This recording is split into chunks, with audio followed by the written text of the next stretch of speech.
Matt, thank you for joining me for our Thought Leader Spotlight series. I'm your host, Matt Camp, head of partnerships for DealMachine. On these, we really try to shine a spotlight on industry experts like yourself to really hear your inspiring stories and educate our audience on everything that you've learned and really how you see the world evolving. So, again, today, I'm really excited to welcome on Matt Porcaro. Just a little bit about him. After 4 years of trying and failing at multiple different strategies to get into investing, you learned about a little known government backed renovation loan. And then we're going to talk about that today to do a live in house flip. And you turned $9,500 into a 130K payment.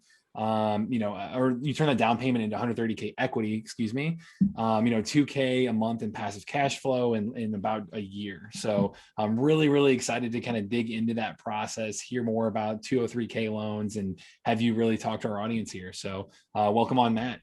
Love it, man. Glad to be here. Always fun to do it with, another Matt. We were talking earlier. Yeah, This is a yeah, good real estate name for us. So for sure. Yeah, I'll take it. But awesome, man. I mean, to kind of begin with, can you start off and getting a little bit deeper than just that brief story? Can you tell us more about your background and kind of the things that led to this journey for you? sure, man. So the the biggest come up for me was learning about real estate was Rich Dad Poor Dad, right? Like I'll jump right to that. I grew up in a blue collar family. Didn't manage money well. We saw a lot of tough times, and that stuck with me, right? So I tried to do everything right, and did. Went to college, got a degree in electrical engineering, got a job right out of school. But very quickly realized that that's probably not how you get rich. For my parents growing up, they had their own business. Again, a lot of tough times, a lot of, up and down, no consistency with income. For them, the, Shangri-La for them was having a paycheck every week, right? Like having a stable income. And once I got to the stable income, I realized that I also had no freedom. Maybe they didn't realize how much freedom they had. So it was kind of a case of like the grass is always greener. So immediately, just probably not even the first year into my career, I just started looking at other ways to just build wealth and like how do people get rich? And Rich Dad Poor Dad changed the game for me as it did for many people. And, I was reading through it and obviously got like a whole new look on money and the way to treat money. And money is not used to buy liabilities, as we know, like it should be used to buy assets. That's how the rich get rich. And what I ended up doing was, going all through different rabbit holes of trying to make extra income, right? Like I tried like selling stuff online. I tried, trading stocks and what have you. And I just tried everything and pretty much failed at all of it. I was really had to go at a lot of stuff. And, lo and behold, I was, in the book in Rich Dad Poor Dad, it mentions how real estate is like the crown jewel, right? Most millionaires are created through real estate. And for me, I was like, well, real estate. I'm like, man, I'd be lucky to ever buy a house in my market. Like it Yeah. was so expensive. Like my parents were dying paying their mortgage. I couldn't imagine bringing that on, especially what I was making at the time.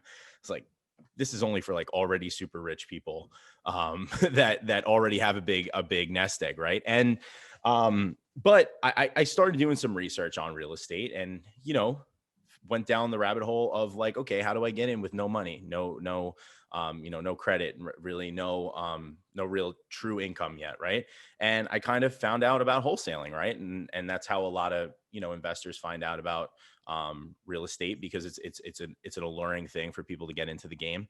And, and I went down that route and, I know we've spoken about it a couple times, but, when I started wholesaling, I was doing driving for dollars with a pad of paper and Cool. and a Exactly. pen, and Yeah. I would mess up the numbers sometimes, and like get a people mail it, like calling me back, being like, "You said like what my house is beautiful," and I look it up, and I'll be like, "Oh, that was the wrong one," and just I did all that stuff, right? I really gave wholesaling a good try, and maybe it was because I was trying to juggle two full-time jobs and plus the wholesaling, but I couldn't really crack it. And, I was pretty demotivated. I did it all. I did the signs and everything like that, but pretty demotivated. And, it wasn't until, I started bumping elbows with people in my community. Right. going to local real estate investment association meetups and stuff like that. And I got to talking to a lot of really successful people in my industry that were close to my locale, which I thought maybe, maybe New York's like too competitive for wholesaling, all these false beliefs I had in my head, but at the time it made sense to me. So I ended up joining up with, an inner circle program within the Real Estate Investment Association. And there's a lady, Melissa, who she's an all-star. She ran the organization, has like 7 or 8 kids, I think, owns like 500 doors. She's an all-star. She's just one of those people you're like, how the heck do they balance it? But they do. And she just crushes it. So I got her to the side one day and I was like, hey, Melissa, like, I have some money in the bank. Like, I have a couple grand saved up, but I tried the wholesaling thing and I took this course and she was teaching me about real estate investing and flipping. And it's like, it just seems like it needs so much money. And I just like, how can I crack it? How can I crack it in this market? Such a high cost of living in Long Island, New York, which is where I'm from.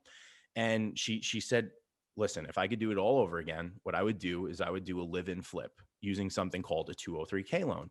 The 203K loan allows you to wrap in renovation costs into your mortgage, into your purchase price. Okay.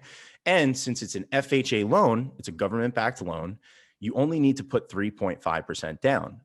So in your market, that could be less than $10,000, right? I was like, oh, okay, less than 10 grand. I could definitely do that. Right.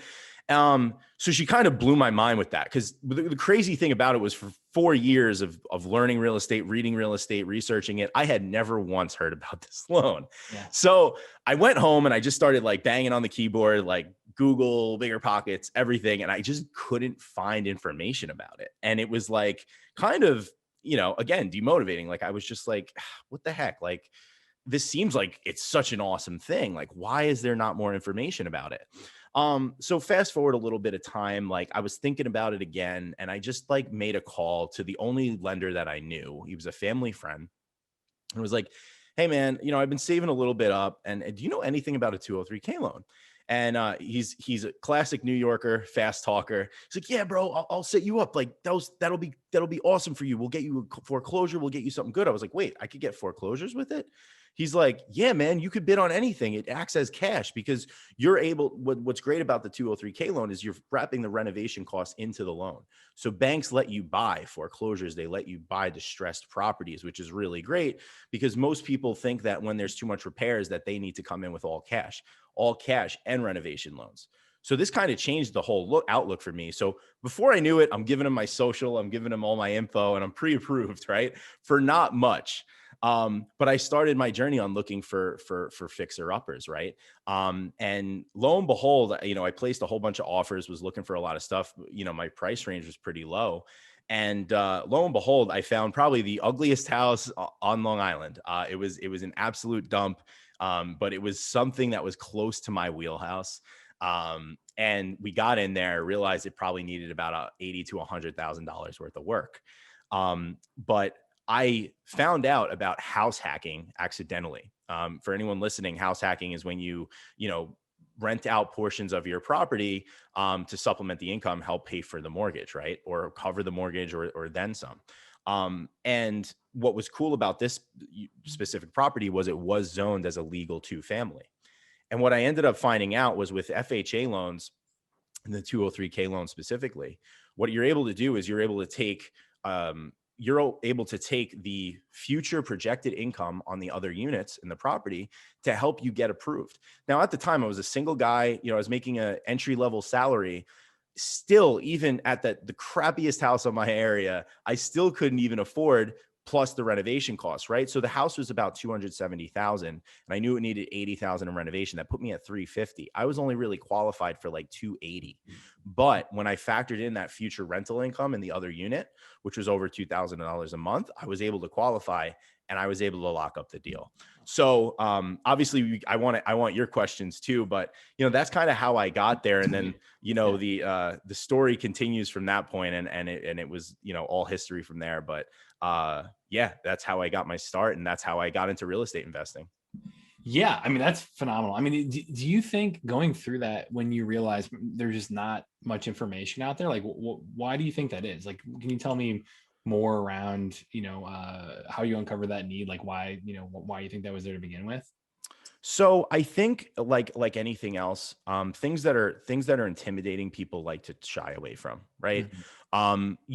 In general, the 203K loan was kind of like just this kind of like reclusive loan that like people knew existed, but really didn't, there wasn't enough people that knew enough about it to make it a thing, right?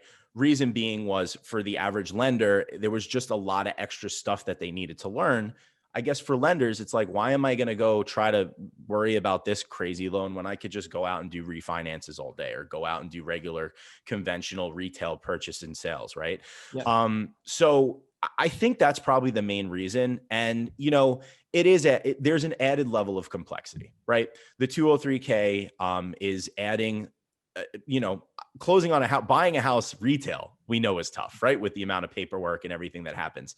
So you add a renovation onto it. There's a lot of stuff that happens with paperwork, with getting contractor estimates, getting inspections, making sure that you have enough budget for the project.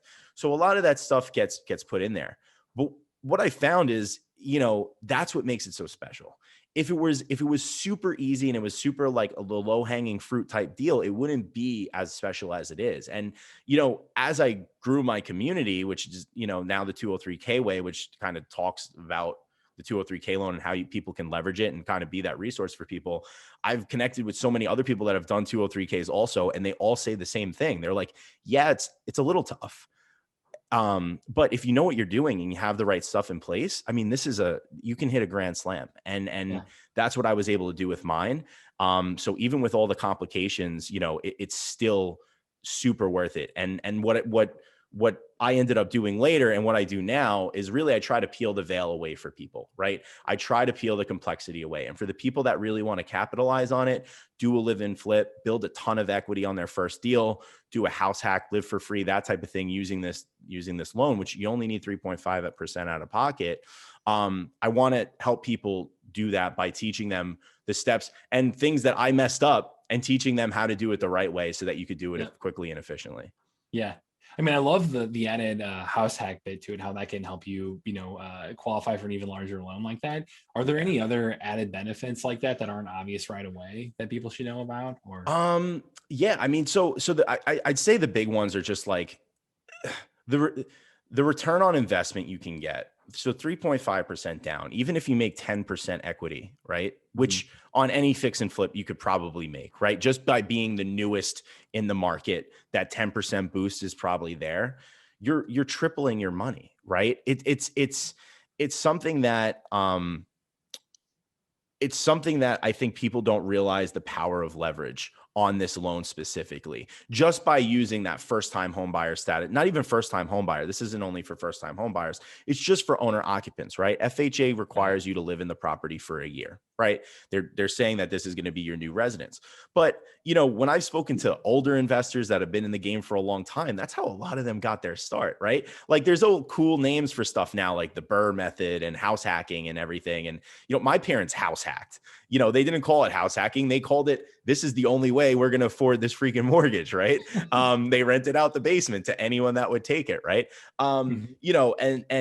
And live-in flips were a way that a lot of people built equity in the early days. They do a live-in flip, they build equity on their home, they'd sell it for a nice little chunk of change, take that chunk of change, refinance it, or use a HELOC, which is what I did, and use that money to get another one. So I mean, I think with the house hacking, that's an added bonus that I did, and what has obviously lures a lot of other people in, right? If you can get your first deal and, not only make a ton of equity on it, but live for free, I mean, you're really crushing it. And if you're buying it and you're doing all that on buying an undervalued investment, you're killing two birds with one stone and really launching yourself, which is what it did for me. Yeah. Yeah. And you touched on it briefly too. You said like, hey, I try to teach people with my community and with the content I put out, I try to teach them what I would do differently. Can you maybe walk through a couple of those instances of what you would do differently, what newbies commonly get wrong, how you would kind of, teach people through that? Cool. Yeah. So I kind of left off the story by talking about my cousin's friend who was the only Mhm. mortgage lender that I knew at the time. And, he was like, hey, yeah, I'll do this deal for you. No problem. And got it in. Lo and behold, I found out very quickly that he had never done this before. And that is the biggest piece of advice I could give to anyone is you only want to work with lenders that are experienced with these loans. Now, as I said, this is a niche thing. So 99% of lenders are not good at this, right? They're just not, they just don't understand it. Just like 99% of realtors deal with retail sales and 1% of them really deal with investor sales. It's like anything else. It's a very niche thing. Mhm. But the lender, the renovation friendly lenders are out there. You just really need to know where to look. And I talk a lot about where to look. One of the quick ways I tell people all the time is there's something called, since the 203K is a government backed loan, they issue a report every month on what lenders in every market of the country are doing 203K loans right now and how many they've done in this last year. So what you could do is you can Google the 203K endorsement summary. It brings you to the HUD website. You scroll all the way down to the bottom. There's the most recent month and year. You click on that. It's going to bring up an ugly WordPad file pretty much, but you can just search up your market. If your closest market is Phoenix, you type in Phoenix and you use your search function in your browser and you just search through the page and you'll see Phoenix and under it'll be a whole bunch of lenders that did loans in Phoenix. You can make a little short list of all those lenders, go ahead, call them all up, call their local office and say, hey, who's in charge of doing all the renovation lending in your office? And usually they'll connect you with someone. So again, they're out there. Again, you just really need to know where to look. But the 203K lender is really going to quarterback the process, right? They know what you need, what steps you need, because they've done this hopefully numerous times. And there's other aspects to it as well. I'd say the two other most important people on your team are going to be your contractor. Obviously, you need to have a good, reputable, licensed, insured, bonded contractor. If you could find a contractor that's experienced with 203K loans, even better. There's a lot of ways to do that by just using the renovation loan network, with like the 203K consultant, the HUD, the lender. And that leads me to the next guy, which is the 203K consultant. The 203K consultant is basically like an inspector on the project, but they're basically almost like the referee. So, the contractor can come up with an estimate, but the 203K consultant is really the one that goes down the list and inspects the property, sees everything that needs to be done by FHA guidelines and code compliance, right? They get all that out of the way first, because if the bank's going to give you a loan on this, they really want to make sure that they're buying a good property, or that they're going to make sure that when the renovation's done, that everything's going to be done up to code. So the 203K consultant, they basically take the place of a home inspector. They do all that. And then they also go into, with you, the borrower, what you'd like to do to the property. Okay, would you like to change the kitchens, the bathrooms? Would you like to change the floors? And then they create something called a feasibility study. And that feasibility study is basically a scope of work and, a rough schedule of values of what it's going to cost to do the work.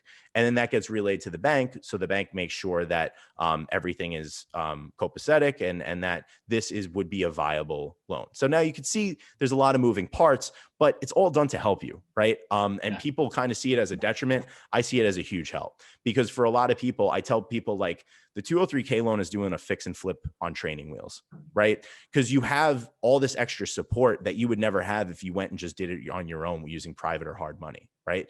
You have a lender that knows what the process should look like.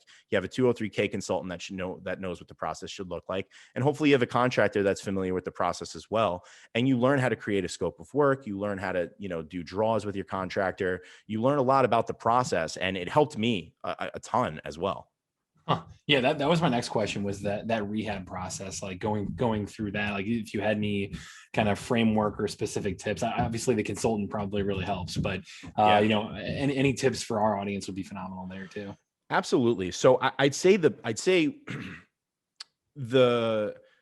best course of events or the best order to do this would be, once the way I do it, and I teach people is like, listen, I say the way I looked at the 203K was through the eyes of an investor, right? So a 203K loan, like, we were talking about it earlier. Like Mhm. I'm in the process of using DealMachine to find properties in my market that I want to buy for me and my wife.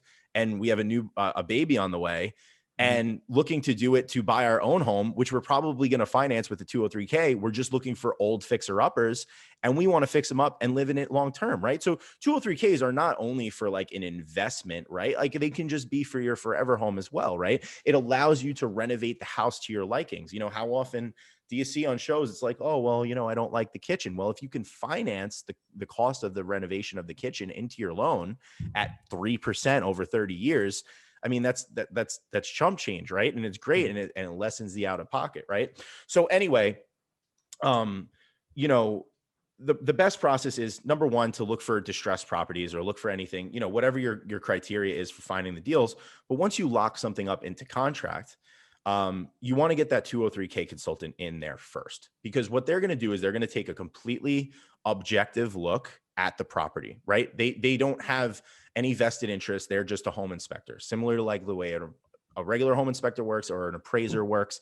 Their Mhm. job is to go in there, tell you objectively what needs to be done to the property, including whatever you want to be done. They're going to create a line item scope of work. Okay. There's no questions asked, no miscommunications or anything. And with that scope of work, you can now blank out the schedule of values, right? Usually they break it up in line item. So like, 10 square feet of tile floor in the bathroom. Labor would be, X dollars, and materials X dollars, and then the total. That's how every line item's broken out. Very easy, right?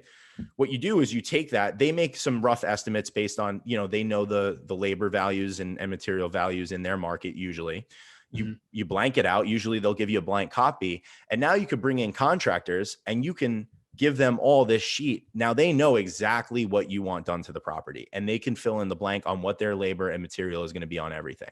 Now I work in the construction industry, and this is called leveling the bid, right? So it's a great way to really make sure that you are getting apples to apples across the board.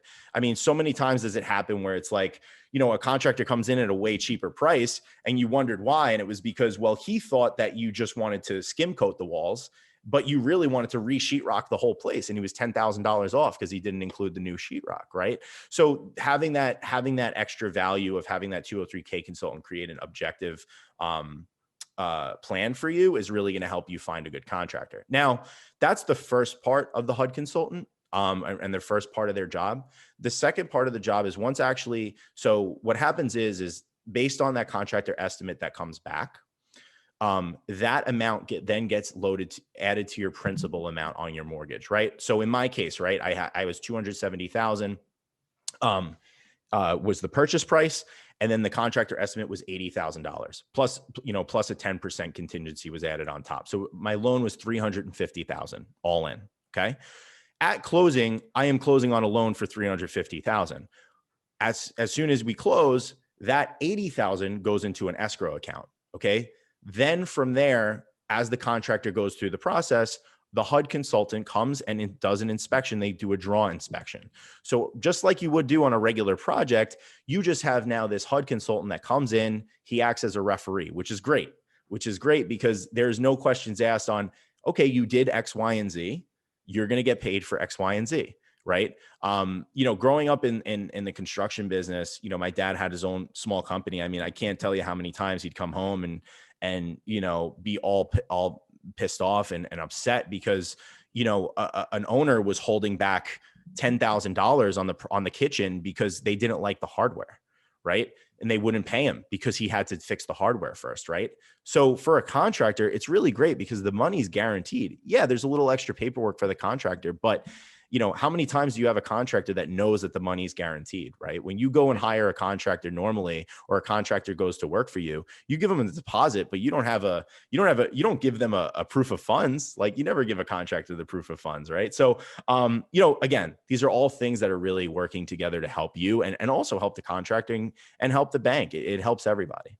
Yeah. Well, I love you saying, kind of phrasing it as a fix and flip on training wheels. I mean, I think Yeah. that makes it so much more approachable for the newbie and for somebody who's, going through this for the first time, and having a guide like that throughout the whole process is phenomenal. Yeah. Yeah. Do you think, I really appreciate you kind of giving us the general playbook on all of it. One thing I was struck by, like, I think kind of reading your background with, I know you elaborated on it in your strategy guide through the site. And then here today, like seeing kind of your journey and, how, tenacious, resilient, whatever the word might be, would be to kind of get through those tougher learning times and continue to try new things was pretty inspiring for me.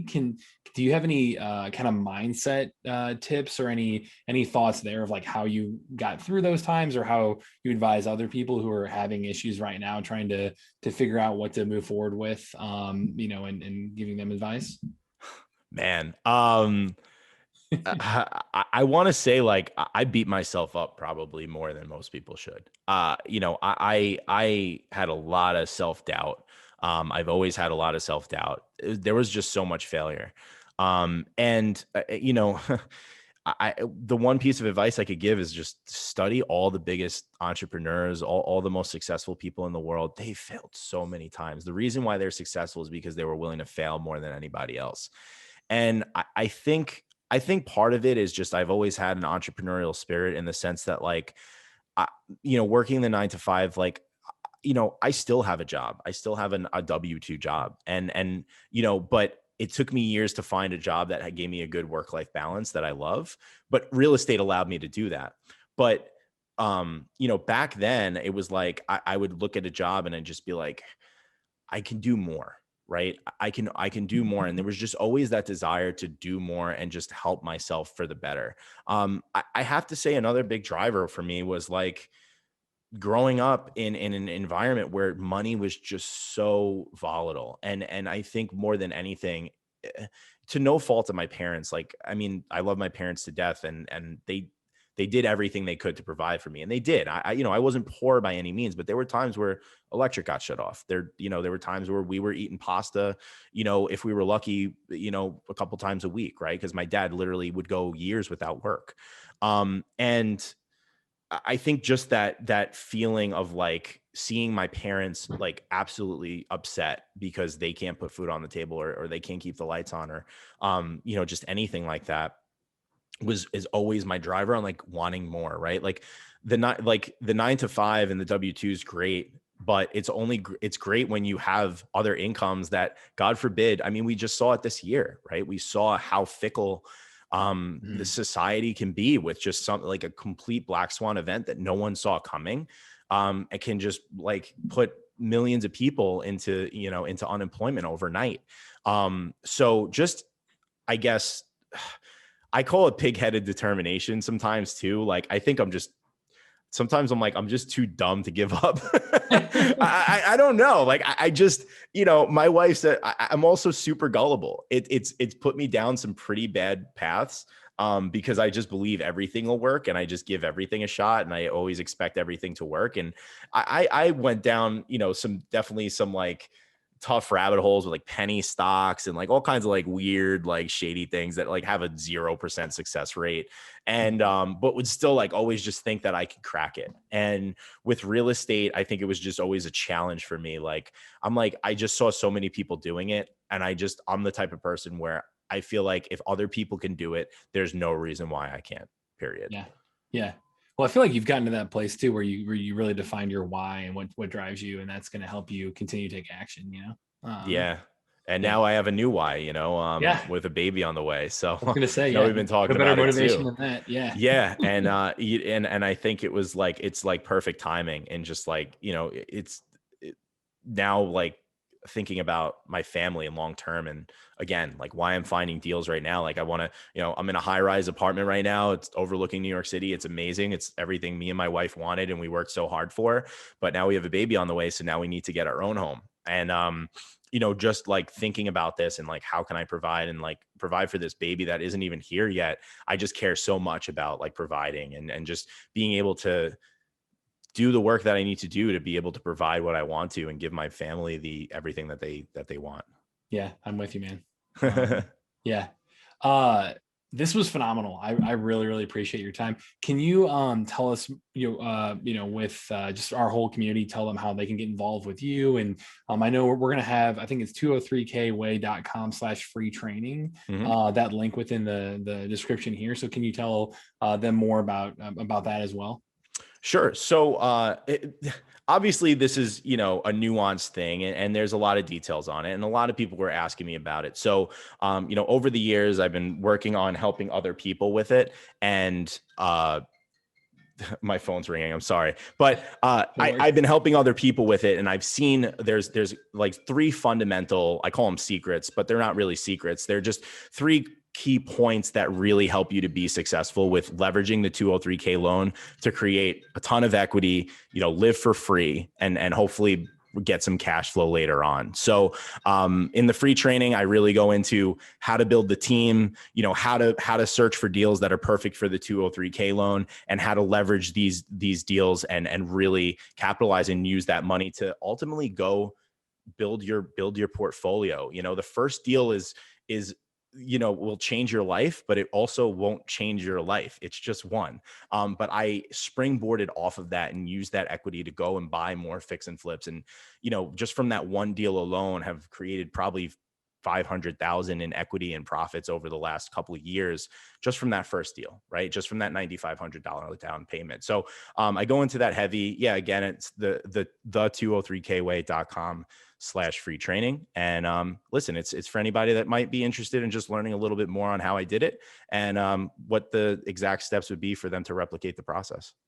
Awesome. Yeah. And I'm again, like highly, highly recommend connecting with Matt and following his stuff. You put out phenomenal content, and I've really Appreciate that. enjoyed, the guides, the emails, the stuff that I've followed you through. I've got a ton of value out of it already. So, Love it. highly recommend that. And again, Matt, really appreciate your time for coming on today. Matt, I appreciate you. And hopefully we could do it again sometime. Yeah, perfect. And to everyone watching, again, this is Matt Camp with Deal Machine. Happy deal finding.